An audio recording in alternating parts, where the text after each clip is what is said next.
Hello students, good afternoon to everyone.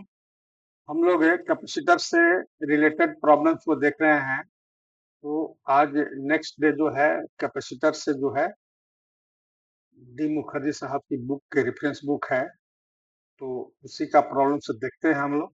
ये class 12 engineering और medical तीनों के लिए इम्पोर्टेंट हो, ठीक है। और ये कंसेप्चुअल प्रॉब्लम्स है, तो देखते हैं इसको। पहला क्वेश्चन कहता है कि two capacitors of capacitances 3 microfarad and 6 microfarad are charged to a potential of 12 volt. They are now connected to each other with the positive plate of each joined to the negative plate of the other. The potential difference across each will potential difference क्या होगी? देखिए, अगर ये दो capacitor से और 3 microfarad का है कैपेसिटी, तो उसको 12 वोल्ट से जोड़ेंगे तो चार्ज कितना हो जाएगा? Q is equal to CV। तो C कितना है? 3 इंटू 10⁻⁻⁶ फैराड, 3 माइक्रोफराड है। और इंटू V कितना है? 12। तो ये हो गया 36 into 10⁻⁻6 coulomb. Q2 is equal to हो जाएगा, तो ये हो जाएगा कितना? 6 इंटू 10⁻⁻6 इंटू 12, यानी 72 इंटू 10⁻⁻6, क्योंकि माइक्रोफाराड में (10⁻⁻6 से मल्टीप्लाई कर दिया गया। अब जो है देखिए, कैपेसिटर कहता है कि एक का पॉजिटिव दूसरे के निगेटिव से जोड़ दिया गया। एक प्लेट अगर ये पॉजिटिव है और ये निगेटिव, तो इसको दूसरे के इसके निगेटिव को इसके पॉजिटिव से जोड़ा गया, ठीक है। ये प्लेट जो है इस तरह से जोड़ दिया। तो देखिए, अगर पॉजिटिव पॉजिटिव को जोड़ता तो टोटल चार्ज हो जाता कितना? 36 प्लस 72। अगर पॉजिटिव निगेटिव से हमने जोड़ दिया तो इसमें क्या हो जाएगा? Total charge Q is equal to जो हो जाएगा Q1 और माइनस Q2, जो बड़ा होगा उसमें से घटा देंगे। मीन्स 72 इंटू 10⁻⁻6 माइनस 36 इंटू 10⁻⁻6, यानी 72 इंटू 36 72 माइनस 36 इंटू 10⁻⁻6, यानी 36 इंटू 10⁻⁻6 कूलम। टोटल हमारा चार्ज हो गया इतना, नेट चार्ज। तब अब पोटेंशियल डिफरेंस भी निकालना है, तो V is equal to total charge Q बटा में C1 प्लस C2, ठीक है। तो ये हो गया कितना? 36 इंटू 10⁻⁻6 और डिवाइडेड बाई 3 इंटू 3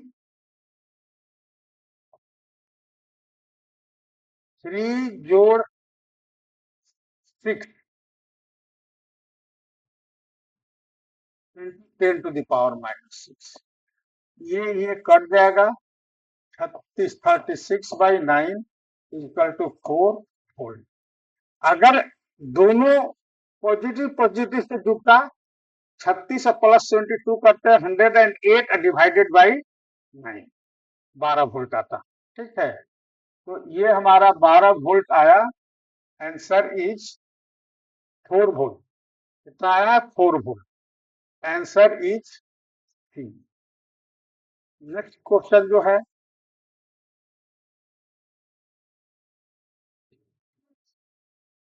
सर्किट, ये सर्किट है। shown a potential difference of 60 volt is applied across B. The potential difference between the points M and A, इसके बीच पोटेंशियल डिफरेंस आपका 60 वोल्ट है और M और N के बीच में निकालना। तो देखिए, इसके साथ जो है आपका सीरीज में आया 3 कैपेसिटर और ये इसके साथ पैरेलल में हो गया। तो इस पॉइंट और इस पॉइंट के बीच भी आपकी कितनी है? पोटेंशियल डिफरेंस 60 वोल्ट ही, ठीक है। तो इसका हम नेट कैपेसिटी निकाल दें, तो CE 1/CE is equal to equivalent capacity series में है तो 1/2c plus 1/c plus 1/2c, that will be, ये 2c हो गया, 1 प्लस 2 प्लस 1, यानी दैट विल बी 4/2c, यानी CE is equal to 2c/4, यानी c/2। अब देखिए ये आपका पोटेंशियल डिफरेंस इस पॉइंट और इस पॉइंट के, ये पोटेंशियल एक, और मान लीजिए ये यहाँ भी है, तो ये भी हमारा 60 वोल्ट की हो। तो अब 60 वोल्ट पोटेंशियल डिफरेंस है और कैपेसिटी कितना है, C/2, तो चार्ज टोटल कितना हो जाएगा, Q is equal to CV, CE into V, यानी C/2 और इंटू 60 वोल्ट, तो कितना हो गया, 30 CV हो गया। ठीक है, अब आपको निकालना है क्या चीज, कि इसके बीच देखिए ये चार्ज हमारा जो है 30 CV, ये पूरे पर, ये 2C पर भी होगा, C पर भी होगा, 2C में भी होगा, यानी सीरीज में जब कनेक्शन होता है तो चार्जेस सेम होता है, और पैरेलल में जो कनेक्शन होता है तो पोटेंशियल सेम। ठीक है, तो हमारा charge is equal potential is equal to कितना हो जाएगा, पोटेंशियल डिफरेंस माने पोटेंशियल डिफरेंस एम और एन के बीच में, दैट विल बी कितना, क्यू क्यू बाई सी, यानी 30 CV डिवाइडेड बाई सी, यानी 30 volt. Your answer should be 30 volt, answer is D. Next question, in the circuit shown the equivalent capacitance between the points A and B is, A और B के बीच जो है आपका equivalent capacitance निकालना है। तो देखिए यहाँ पर, जहां पर देखिए कि 5 कैपेसिटर्स है, थोड़ा सा आप ध्यान देंगे, हैं ध्यान देंगे ये कि आपका बैलेंस्ड व्हीटस्टोन ब्रिज का तो मामला नहीं बनता है। अब देखिए ए पॉइंट पे 2 कैपेसिटर निकले, ये पॉइंट ए, यहां से एक कैपेसिटर ये ठीक है, इस पॉइंट को हम मान लेते हैं कि ये सी, और यहां से एक कैपेसिटर और निकला। ठीक है, जिस पॉइंट पर ई आया उससे एक कैपेसिटर निकला, फिर ये कैपेसिटर, और ये किससे मिला, बी से, ये पॉइंट हो गया बी। अब देखिए बी और सी के बीच में ये पॉइंट जो है आपका जो सी है, इससे जो है बी का दूसरा मिलता है, यानी एक इसका बी से आया, ये सी से आकर के मिला, ये ए से आया तो ये पॉइंट सी होगा, तो सी से एक कैपेसिटर का एक पार्ट इधर से मिला और दूसरा का पार्ट बी से मिला। ठीक है, अब सी से ये सी हो गया ना, और ये आपका डी हो गया, ये पॉइंट डी हो गया, तो सी और डी के बीच में एक कैपेसिटर, सबकी कैपेसिटेंस सी। अब देखिए अगर आमने सामने का कैपेसिटर्स का मल्टीप्लाइकेशन जो है सेम हो, यानी सी गुना C square and two C into C square, दोनों बराबर है, या C/C, इसका रेशियो C/C और C/C 1 हो गया, तो ये दोनों सेम हो तो भी हमारा ये मामला बनता है बैलेंस्ड व्हीटस्टोन ब्रिज का। ठीक है, और बैलेंस व्हीटस्टोन ब्रिज में जो है ये पॉइंट सी और डी कॉमन, यानी दोनों की पोटेंशियल सेम हो, तो कहने का मतलब कि चार्ज इसके बीच फ्लो नहीं करेगा, तो ये उस स्थिति में जो है इसको हम रिमूव आउट कर देंगे, तो हमारा क्या बचेगा, 4 कैपेसिटर बनेगा, जो इसमें जो है ये दोनों सीरीज में होगा और इधर ये दो सीरीज में। तो आप इसके बीच निकालने के लिए क्या हो जाएगा, ये दोनों सीरीज में है, तो आपका माने कैपेसिटेंस ए बी के बीच में हो जाएगा, इक्विवेलेंट कैपेसिटेंस जो हो जाएगा, कैपेसिटेंस ए और बीच के बीच में। ठीक है, ये कितना हो जाएगा, ये दोनों का C/2 और ये दोनों का C/2, चूंकि सीरीज में है, दोनों को जोड़ देंगे, ये और ये पैरेलल में हो जाएगा, तो कितना हो जाएगा, C/2 2 C प्लस C, यानी 2C/2, that will be equal to C, answer is D. Next question देखिए, इसमें भी 5 कैपेसिटर्स है। ए से निकला, ये हो गया 3 माइक्रोफैराड। इससे आया 3 माइक्रोफैराड, ये हो पॉइंट ए होगा, ये पॉइंट सी हो गया। दूसरा का इससे निकला है 2 माइक्रो, ये हो गया डी पॉइंट। अब डी पॉइंट से एक निकला इधर, ये आपका कितना है, ये 3 माइक्रोफैराड, ये 2 माइक्रो, ठीक है। अब डी से जो निकला इधर आकर के 4 माइक्रोफैराड का आ गया डी, और बी और सी के बीच में, इसके और इसके बीच में जो है ये आपका 6 माइक्रोफैराड है, ठीक है। और सी या डी के बीच में, सी और डी के बीच में कितना है 5, ये 5 माइक्रोफैराड, ये कितना है 6 माइक्रो। तो आप देखिए 3/6 कितना हो जाएगा, 3/6, और that will be equal to 2/4, ये दोनों 2/4 दोनों बराबर है। तो इसका मतलब या 4 into 3 12 एंड 6 into 2 12, तो इसका मल्टीप्लाइकेशन सेम है, या इसका और इसका रेशियो जो है इसके और इसके रेशियो के बराबर है। इट मीन्स कि that is the, this is the case of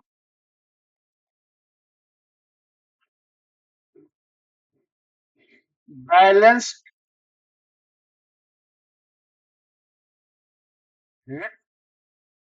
stone bridge, ठीक है।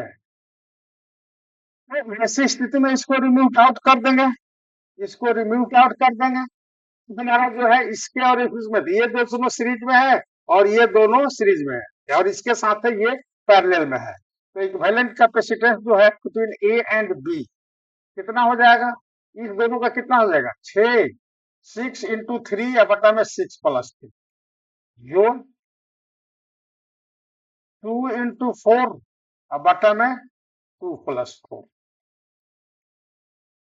That will be equal to 18/9 और प्लस 8/6, ठीक है। ये हो गया 2, ये हो गया द्वितीयाई और 4, that will be equal to 2 + 4/3, यानी 3, 6 + 4 यानी 10/3, 10/3 microcoulomb, microfarad. Your answer should B 10/3 microfarad. Answer is a.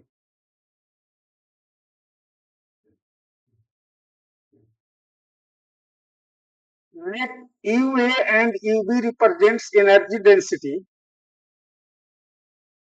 energy per unit volume in air and in a dielectric respectively for the same field in both let A is equal to dielectric constant, then अब देखिए हमने theory class में बताया था कि energy density, energy पर unit volume,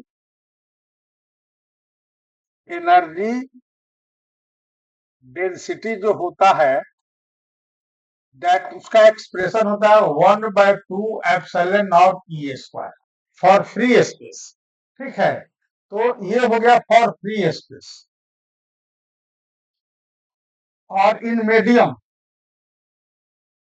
medium भी जो ये दैट विल भी हो जाएगा, इस यू ए बोलेंगे, यू ए से रिप्रेजेंट किया, यानी U A is equal to 1/2 epsilon naught E square in medium, जिसका कि डाइलेक्ट्रिक कांस्टेंट के है U D, that will be half epsilon naught K into E square, और E की value same है, कहता है कि सेम फील्ड में रखा गया, ठीक है। तो यू डी ई सेम है, तो इसका मतलब क्या हो गया कि U D is equal to ये के, ये हमारा यूए के बराबर हो जाएगा, यानी के इंटू यू, ठीक है। ये आपका एनर्जी डेंसिटी होता है। और आपको बताए थे कि ये एक्सप्रेशन आपका फोर्स पर यूनिट एरिया जो होता है कैपेसिटर के बीच में, दोनों का जो होता है फोर्स बाई एरिया, ये भी होता है half epsilon naught E square. इसको इलेक्ट्रोस्टैटिक प्रेशर भी बोलते हैं।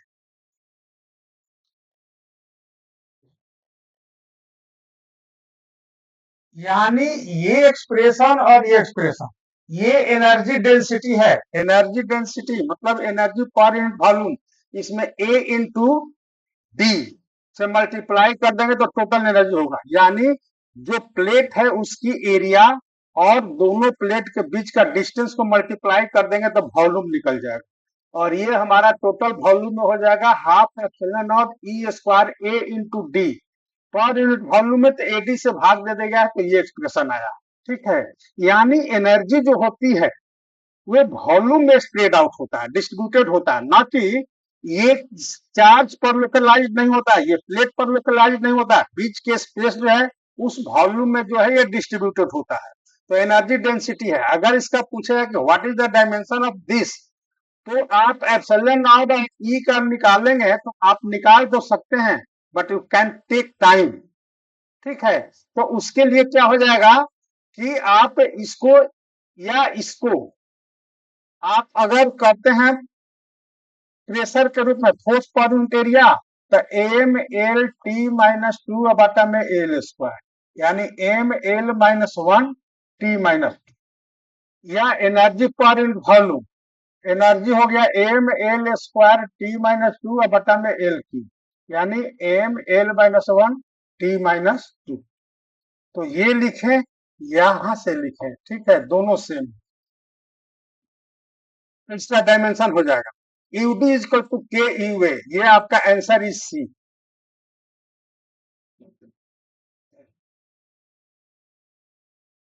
इस क्वेश्चन को देखिए, in a parallel plate capacitor the region between the plates is filled by a dielectric slab, the capacitor is connected to a cell and the slab is taken out.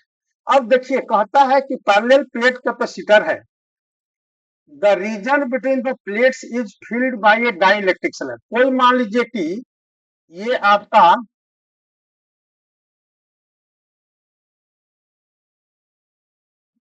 ये आपका parallel plate capacitor है, इसके बीच में die electric भर दिया जिसका के है। तो विदाउट डाई इलेक्ट्रिक क्या होता है, सी जीरो अगर कैपेसिटी हो तो इसका डाइलेक्ट्रिक के साथ हो जाएगा सी वन इजकल टू के सी जीरो, जहां पर सी जीरो जो है, C zero is capacity in free space. ठीक है, कहता है कि the capacitor is connected to a cell, और मान लीजिए कि उस इस समय v इजकल टू जो है v1 इजकल टू जो है v0, तो q1 इजकल टू कितना हो जाएगा c1 v1, यानी k c0 और v0। कहता है कि plates field by the capacitor is connected to cell. जब कनेक्टेड टू सेल हो गया, हम बताए थे दो केस कि आइसोलेटेड कैपेसिटर या detached from the cell, disconnected from the cell, तो उस स्थिति में चार्ज कांस्टेंट होता है। और जब ये कनेक्टेड होता है, अटैच टू बैटरी होता है, तो पोटेंशियल हमारा कांस्टेंट होता है। यानी V2 इजकल टू जो होगा, V2 is equal to V1 that will be VG। ये पोटेंशियल चेंज नहीं करेगा। कैपेसिटी अब कहता है कि and the slab is taken out, the slab को बाहर कर लिया गया। मतलब क्या कि अब ये फ्री स्पेस में हो गया, यानी C2 इजकल टू क्या हो जाएगा, अब ये C0 हो गया, घट गया, कैपेसिटी घट गया। अब देखिए, यहाँ पर के C0 था, यहाँ पर C0 हुआ, यहाँ पर पोटेंशियल में कोई चेंज नहीं, पोटेंशियल जेम का त्यों रहा, चूंकि हमारा अटैच टू बैटरी हो गया, तो पोटेंशियल सेम रहा, कैपेसिटी घट गई, तो चार्ज क्या हो जाएगा, charge is equal to Q2 is equal to जो हो जाएगा V2 एंड टू C2, यानी V0 और C0। अब देखिए, ये V0 C0 और ये के C0 हुई, तो चार्ज Q1 जो है that will be greater than Q2। इसको जब बैटरी से जोड़े थे तो इन्हें बैटरी से चार्ज लिया तब जाकर के Q1 हुआ। अब जो है ये जब आप इसको डाई इलेक्ट्रिक को हटा लिए तो चार्ज आपका घट गया, यानी फिर ये चार्ज चला गया बैटरी में। जो चार्ज घटा तो चार्ज कहाँ जाएगा? जो ज्यादा आप ले लिए थे बैटरी से और डाई इलेक्ट्रिक को हटा दिए, पोटेंशियल तो सेम रहा, हमारा चार्ज घट गया। तो चार्ज घट गया तो जो चार्ज ज्यादा था वो बैटरी को रिटर्न बैक होगी। ठीक है, तो अब देखिए ऑप्शन में क्या कहता है, some charge is drawn from the cell. Some charge is drawn from the cell नहीं, some charge is return to the cell. चूंकि हमारा पहले चार्ज ज्यादा था जो हम ले लिए थे बैटरी से, जब डाई इलेक्ट्रिक को हमने घटाया तो कैपेसिटी घट गया, और कैपेसिटी घट गया तो चार्ज भी घट गया। तो जब चार्ज घट गया, पहले चार्ज ज्यादा था तो रिटर्न कर दिया गया सेल को, तो दैट विल बी रॉन्ग। ये हमारा ऑप्शन रॉन्ग है। Some charge return to the cell, that is the correct. The potential difference across the capacitor is reduce, no. Capacitor के साथ में जो है पोटेंशियल डिफरेंस, हमने कहा कि व्हेन अटैच टू बैटरी, कोई भी कैपेसिटर बैटरी से अटैच रहेगा तो पोटेंशियल जो है वह सेम होगी। ठीक है, रिड्यूस नहीं होगा ना इंक्रीज करेगा। अगर हमारा डिटैच फ्रॉम द बैटरी होता तो चार्ज नहीं सेम कर, चार्ज सेम रहता, पोटेंशियल जो है चेंज होती। तो that is the wrong. No work is done by an external agent in taking the slab out, ये भी गलत है। आप चूंकि ये इसको जब हटाएंगे डाई इलेक्ट्रिक को, तो चूंकि अट्रैक्शन जो होगा इसमें, तो इसके अगेंस्ट में आपको वर्क करना पड़ेगा, एक्सटर्नल फोर्स लगाना पड़ेगा। यानी work is done by the some, work is done by the external agent. ये कहता है कि no work is done by an external agent in taking the slab, that is also wrong. Question number 7, अब इसमें देखिए, ये 6 का answer B correct होगा, A C D wrong. Question number 7 में देखिए क्या कहता, in a parallel plate capacitor the region between the plate is filled by a dielectric slab. वही बात फिर है, यानी C1 इजकल टू आपका हो गया के C0, जहां पर C0 जो है कैपेसिटी इन फ्री स्पेस है, और भी हमारा जो है, अब कहता है भी अगर हमारा शुरू में V1 जो है V0, तो चार्ज क्या हो जाएगा, Q is equal to C1 V1 के C0 V0। अब देखिए क्या कहता हूं, अब कहता है कि the capacitor is charge from a cell and then connected from it and then disconnected from it, और फिर उसको डिसकनेक्ट कर दिया, डिसकनेक्ट कर दिया। अब देखिए चार्ज कांस्टेंट हो गया, यानी ये Q1 जो था, चार्ज हमारा जो है Q2 इजकल टू Q1, यानी ये हमारा जो हो जाएगा डिसकनेक्ट हो गया, तो slab is now taken out, और स्लैब के बाहर, जब इसको स्लैब को बाहर कर लिया तो स्लैब के बाहर ये Q1 is equal to Q1 is equal to Q2 is equal to Q1 हो गया, और ये हमारा KC0 भी जीरो ही रहेगा। चार्ज हमारा जो है क्योंकि बैटरी से डिस्कनेक्ट हो गया, तो चार्ज पर कोई असर पर, चार्ज रिमेन्स कांस्टेंट। स्लैब को निकाल लिया, तो स्लैब को निकाल लिया तो हमारा C2 इजकल टू जो है ये C0 के बराबर हो, चार्ज घट गया, ये कैपेसिटी घट गया। जब हमने डाई इलेक्ट्रिक को हटाया तो कैपेसिटी घट गया, क्योंकि बैटरी से डिस्कनेक्ट हो गया है, डिटैच हो गया है, तो चार्ज हमारा जेव का तेव होगा। ठीक है, तो पोटेंशियल क्या हो जाएगी, पोटेंशियल जो हो जाएगी V2 इजकल टू कितना, Q2 और डिवाइडेड बाई C2, तो Q2 हो जाएगा, तो Q2 है आपका KC0 V0 और बटा में C0, यानी KV0 मीन्स की पोटेंशियल बढ़ जाएगी, कैपेसिटी घटेगी, चार्ज कांस्टेंट होगा, C is equal to Q by V होता है। ठीक है, तो V is equal to Q by C, तो जब कैपेसिटी घट गई, डाइइलेक्ट्रिक को हटाने से कैपेसिटी घट गई और चार्ज रिमेन्स कांस्टेंट, क्योंकि बैटरी से डिस्कनेक्ट हो गया तो चार्ज कांस्टेंट है, तो हमारा क्या हो जाएगा, पोटेंशियल बढ़ जाएगा। तो पोटेंशियल बढ़ जाएगा तो ये इंक्रीज कर गया। अब देखिए क्वेश्चन क्या कहता है, the potential difference across the capacitor is reduced, not reduced, increase, that is the wrong. The potential difference across the capacitor is increased. That is the correct. The energy stored in the capacitor is reduced. Energy stored in the capacitor is reduced. वैसे energy E is equal to क्या होता है, QV by 2। तो QV by 2, अब ये क्या हो जाएगा कि Q जो कहते हैं कांस्टेंट है, अब V इंक्रीज कर गया, तो ये क्या हो जाएगा, Q हमारा जो है Q2 V2 by 2। ठीक है, तो Q2 V2 by 2 पहले कितना था, Q1 इजकल टू था Q1 V1 by 2। बात समझिए, तो Q1 इजकल टू था KC0 V0।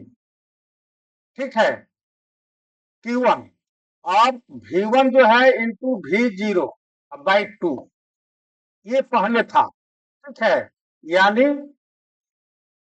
के 1/2 KC0 V0 square.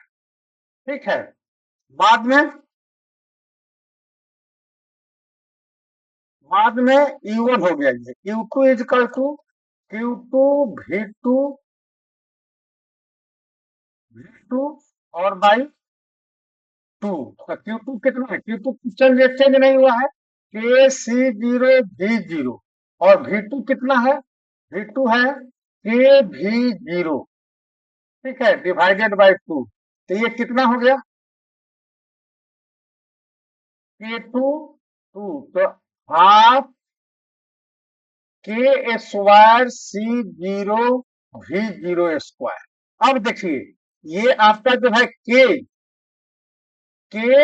Into half KC0 V0 square, ये कितना है, U1 के बराबर, यानी K इंटू U1, यानी आपकी एनर्जी जो है, energy U2 is equal to K U1 पहले से बढ़ गया। ठीक है, बढ़ने से बढ़ गया। ऐसे भी जो है चार्ज कांस्टेंट है, पोटेंशियल बढ़ गया है, तो हमारा एनर्जी ही बढ़ जाएगी, यानी एनर्जी इंक्रीज। इसमें अब देखिए ऑप्शन क्या कहता है, the energy stored in the capacitor is reduced, that is wrong, wrong. ठीक है, डी में कहता है no work is done by an external agent in taking the slab. Work done होगा क्योंकि स्लैब को बाहर करने के लिए एक्सटर्नल फोर्स लगाना पड़ेगा उस अट्रैक्शन के विरुद्ध में। ठीक है, तो ये कहना कि no work is done by an external agent in taking the slab out, no work is done, some work is done to by external agent in taking the slab out, that is the wrong statement. Answer is B in this case also. ठीक है, केवल potential difference across the capacitor is increase. तो thank you, हम लोगों ने ये 7 questions जो है डी मुखर्जी साहब की किताब में इलेक्ट्रोस्टैटिक्स के अंतर्गत 1 से लेकर के 55 क्वेश्चंस जो है ऑब्जेक्टिव टाइप जो है मल्टीपल चॉइस का, जिसमें एक ऑप्शन सही है, 55 क्वेश्चन है, 55 क्वेश्चंस को मैंने सॉल्व कर दिया है। ठीक है, और एक से ज्यादा ऑप्शन जो सही है वह 56 से लेकर के 101 क्वेश्चन थे, उसमें हमने 56 से लेकर के 83 तक सॉल्व किया है। रेस्ट क्वेश्चन को हम 2 क्लास में उसको खत्म कर देंगे, 2 वीडियोज में। और एससी वर्मा का भी प्रॉब्लम्स हमने पहले का खत्म किया है, इस चैप्टर का जो है 2 क्लास में उसको भी ऑब्जेक्टिव 1 और 2 खत्म कर देंगे, और एक्सरसाइज का भी जो कंसेप्चुअल प्रॉब्लम्स है उसको हम आपको क्लियर करेंगे। ठीक है, ये आपका मुखर्जी साहब की बहुत सारे ऐसे प्रॉब्लम्स हैं जो कि एचसी वर्मा का प्रॉब्लम्स आपको ऑटोमेटिक बने। तो थैंक यू। वीडियो अगर अच्छा लगता है तो please subscribe it and like it and also share the others. Thank you.